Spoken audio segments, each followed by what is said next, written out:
Super అన్న. ఇప్పుడు జగపతి బాబు గారు మీరు రెగ్యులర్గా ఇప్పుడు క్యారెక్టర్ ఆర్టిస్ట్గా కాకుండా సంవత్సరానికి ఒకసారి వదలాలాంటి సినిమాలు కూడా చేస్తా మీకున్న ఒక హీరోయిజాన్ని కాపాడుకుంటూ ఉండాలి, రెగ్యులర్గా ఇలా చేస్తూ ఉండాలని మనస్ఫూర్తిగా కోరుకున్నాను సార్. ఎందుకంటే వదలాలో ట్రైలర్ చూసినప్పుడు చాలా బాగా అనిపించారు. అరే ఈయన్ని మిస్ అవుతున్నామే మనం, అరే ఎందుకు ఈయన ఓన్లీ డబ్బు కోసమే లేకపోతే నెక్స్ట్ లెవెల్ కోసమో అని చెప్పేసి పెద్ద పెద్ద సినిమాల్లో చేస్తున్నారే, ఇందులో ఇంత మంచి నటుడు ఉన్నాడే, ఎందుకు మిస్ అవుతున్నాం అనే ఫీలింగు ఖచ్చితంగా మా జనరేషన్ వాళ్ళకి ఉంటుంది.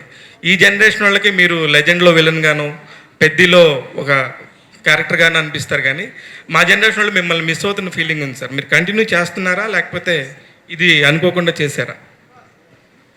ఇందాక చెప్పిందే, ఇది 1 or 2 ఎప్పుడన్నా అవకాశం వస్తే, అంటే అందరికీ అన్నిసార్లు ఇలాంటి ప్రొడ్యూసర్స్ ఇలాంటి సినిమా రాదు.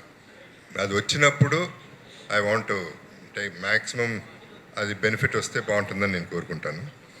అని మిగతా సినిమాలు నేను కించపరచడం కాదు, అది దాని value that is big time, because that is what is my saving grace today.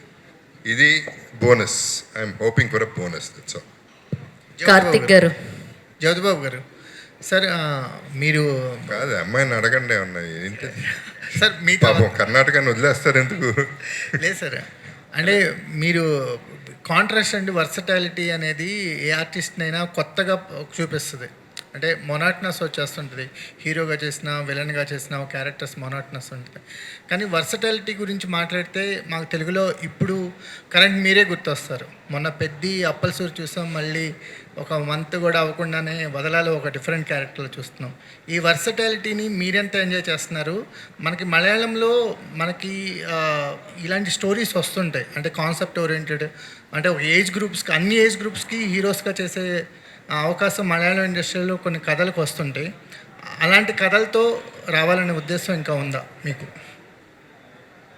Malayalam సినిమాలు అంటే నాకు చాలా రెస్పెక్ట్. అది చాలా కాలంగా వాళ్ళ కాన్సెప్ట్లే వేరేగా ఉంటాయి. Yeah, definitely I think good point Kumar నువ్వు చెప్పింది. అది అటువంటి సినిమాలే సూట్ అవుతాయి కూడా నాకు. ఏదో ఎక్స్ట్రా చేయడానికి ట్రై చేయడం అనేది అవుట్ ఆఫ్ క్వశ్చన్, బికాస్ నేను నా గ్రే హెయిర్ నేను వదలను, ఏది వదిలినా వదలిపోయినా ఇది మాత్రం వదల. సో ఇది నాకు, నేను ఎట్లా ఉంటే ఎలా ఉన్నానో అలా ఉంటాం నాకు ఇష్టం మామూలుగా కూడా. సో అది అటువంటి సినిమాలు వదలా సినిమాని అందరూ ఆదరిస్తేనే నాకు అవకాశం వస్తుంది. Let me wait and see.